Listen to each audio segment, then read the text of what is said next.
வணக்கம். இது மைசூர் மல்லி. இப்போ நல்லாவே கதிர் வந்துடுச்சு. ஒரு இது கூட சாயலை.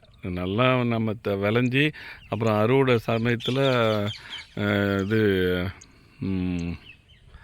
மழை பெஞ்சாதான் சாயக்கூடிய கண்டிஷன், இல்லைன்னா சாயாது.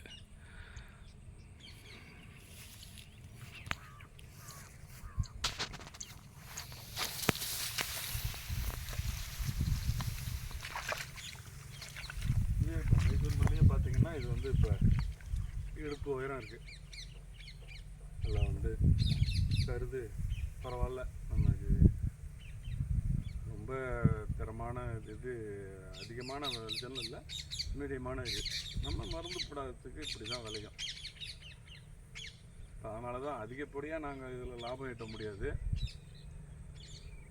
அதனால தான் ரசாயன உரங்கள் போடாமல் இப்போ எங்களுடைய இயற்கை விவசாயத்தில் வந்து இப்போ விலை அதிகமாக விற்கிறோம்னா இதுதான் காரணம், வேறு ஒன்றும் இல்லை. இப்போ மற்ற வயலில் அந்த பக்கத்தில் பார்த்த வயல்லாம் நீங்கள் இப்போ 50 மூட்டை ஏக்கர் வந்து காணி வந்து 50 மூட்டை அறக்குறாங்கன்னா நாங்கள் வந்து 20 மூட்டை 25 மூட்டைக்கு மேலே அறக்க முடியாது. அதனால தான் நாங்கள் எங்களுக்கு பாதிக்கு பாதி அதில் இது வரும். அதனால தான் விலையை கொஞ்சம் கூடுதலாக வைக்கிறது. ஏன்னா எல்லாருக்கும் நல்ல பொருளாக கொடுக்கணுங்கிறதுக்காக தான் நாங்கள் இப்போ எவ்வளோ பேர் கிண்டல் கேலி செஞ்சாலும் இப்போ என்னது வந்து பார்க்கக்குள்ள எனக்கு சந்தோஷமாக இருக்குது.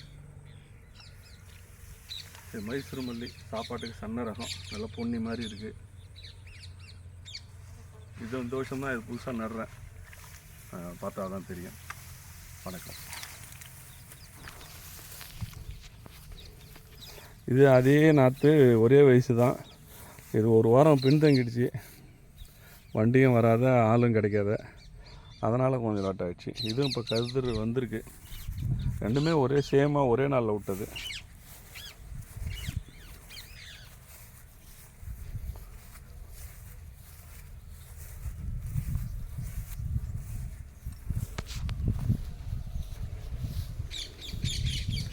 பார்த்திங்கன்னா எங்களுக்கு வீராண ஏரி பாசனம் தான். அந்த கரை தெரிகிறத ஒரு கார் போகுது பாருங்கள், அது வந்து வீராண ஏரி கரை தான். அது வீராண காவேரியிலேருந்து மேட்டூர்லேருந்து தண்ணி திறக்கப்பட்டு காவேரிக்கு வந்து, காவேரியிலேருந்து